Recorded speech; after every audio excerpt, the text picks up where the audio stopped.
ലോക്സഭാ തെരഞ്ഞെടുപ്പിനുള്ള ആദ്യഘട്ട സ്ഥാനാർത്ഥി പട്ടിക കോൺഗ്രസ് പാർട്ടി പ്രഖ്യാപിക്കാൻ പോകും മുമ്പേ തന്നെ ചില സർപ്രൈസുകൾ ഉണ്ടാകുമെന്ന് പ്രതിപക്ഷ നേതാവ് വി.ഡി. സതീശനും കെ.പി.സി.സി. അധ്യക്ഷൻ കെ. സുധാകരനും പറഞ്ഞിരുന്നു. ഒടുവിൽ ആ സർപ്രൈസ് പൊട്ടുകയും ചെയ്തിരിക്കുകയാണ്. അത് വടകരയിലെ യു.ഡി.എഫ്. സ്ഥാനാർത്ഥി കെ. മുരളീധരൻ തൃശൂരിലേക്ക് മത്സരിക്കാൻ എത്തുമെന്നതായിരുന്നു ആ സർപ്രൈസ്. സ്ഥാനാർത്ഥികളെ പ്രഖ്യാപിച്ചില്ല എങ്കിൽ പോലും അതൊന്നുകൂടി ഉറപ്പിക്കുന്നത് മറ്റാരുമല്ല, തൃശൂരിലെ സിറ്റിംഗ് എം.പി. കൂടിയായ ടി.എൻ. പ്രതാപനാണ്.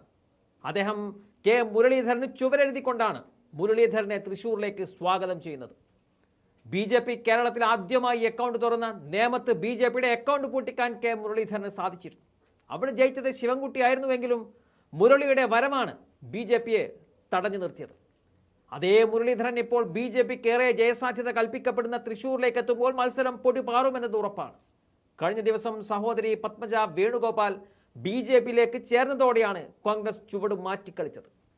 പത്മജയുടെ ബി.ജെ.പി. പ്രവേശനം വലിയ ചർച്ചയാകും മുമ്പേ മുരളീധരന്റെ പ്രസ്താവന കോൺഗ്രസ് പ്രവർത്തകരിൽ വലിയ ആവേശം ഉണർത്തിയിരുന്നു. അതോടെയാണ് ഇപ്പോൾ ഇത്തരത്തിലുള്ള തീരുമാനത്തിലേക്ക് കോൺഗ്രസ് എത്തിച്ചേർന്ന് നിൽക്കുന്നത്. മുൻപ് പ്രചരണം തുടങ്ങിയ പ്രതാപന് നിരവധി ചുവരെഴുത്തുകൾ നടത്തിയിരുന്നു. അതൊക്കെ മായ്ക്കുവാനുള്ള നിർദ്ദേശം പാർട്ടി നൽകി കഴിഞ്ഞിട്ടുണ്ട്. എന്നാൽ ആ ചുവരുകളിൽ മുരളീധരന്റെ പേരെഴുതിക്കൊണ്ടാണ് പ്രതാപൻ ഒന്നുകൂടി മുരളീധരന്റെ സ്ഥാനാർത്ഥിത്വം ഉറപ്പിക്കുന്നത്. അദ്ദേഹത്തിന്റെ ആ വീഡിയോ ദൃശ്യത്തിലേക്ക്.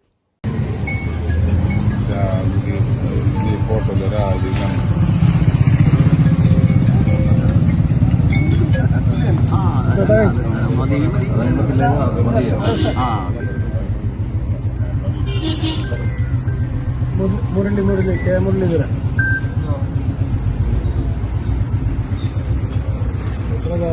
മുരളീധരന്റെ പേര്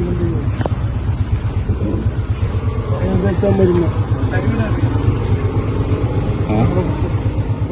ഞാൻ ഫോട്ടോ കൊടുക്കാം.